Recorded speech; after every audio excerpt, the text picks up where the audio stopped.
ইরানের ইতিহাসে নতুন এক অধ্যায়ের সূচনা হলো। সোমবার দেশজুড়ে লক্ষ লক্ষ মানুষ রাজপথে নেমে নতুন সর্বোচ্চ নেতা আয়াতুল্লাহ সৈয়দ মুস্তফা খামেনির প্রতি আনুগত্য প্রকাশ করেন। স্লোগান, পতাকা আর আবেগে ভরে ওঠে পুরো দেশ। রাজধানী তেহরানের ঐতিহাসিক এনগেলাব চত্বর ছিল এই গণসমাবেশের কেন্দ্র। সকাল থেকেই সেখানে মানুষের ঢল নামে।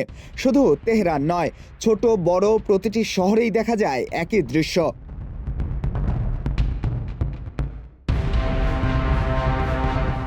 ছাত্র, শিক্ষক, ধর্মীয় আলেম, ব্যবসায়ী, শ্রমিক, সব শ্রেণী পেশার মানুষ এতে অংশ নেয়। অনেকের হাতেই ছিল জাতীয় পতাকা, কারো হাতে ছিল প্রয়াত নেতা আয়াতুল্লাহ আলী খামেনির প্রতিকৃতি। পাশাপাশি দেখা যায় নতুন নেতার ছবি।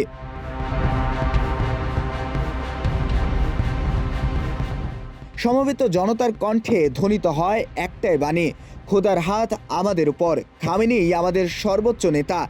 মুহূর্তেই আকাশ বাতাস মুখরিত হয়ে ওঠে। এই সমাবেশ শুধু আনুগত্যের শপথেই সীমাবদ্ধ ছিল না, এটি পরিণত হয় শক্তিশালী রাজনৈতিক বার্তায়। অনেকে যুক্তরাষ্ট্র ও ইসরায়েলের সাম্প্রতিক পদক্ষেপের তীব্র সমালোচনা করেন। বিক্ষোভকারীরা বলেন, ইরান কোনো চাপের কাছে মাথা নত করবে না, শত্রুরা ভুল হিসাব করছে, প্রয়োজন হলে তারা প্রতিরোধ গড়ে তুলবে।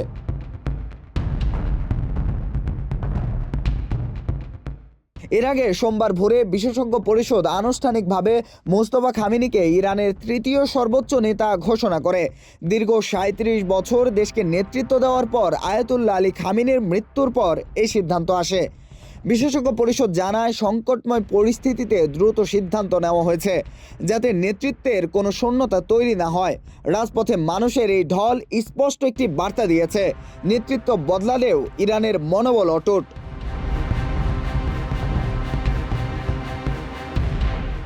যখন চতুর্দিক থেকে সামরিক হুমকির খবর আসে, তখন তেহরানের রাজপথে এই জনসমুদ্র প্রমাণ করে ইরানের অভ্যন্তরীণ রাজনৈতিক ভিত্তি এখনও কতটা মজবুত।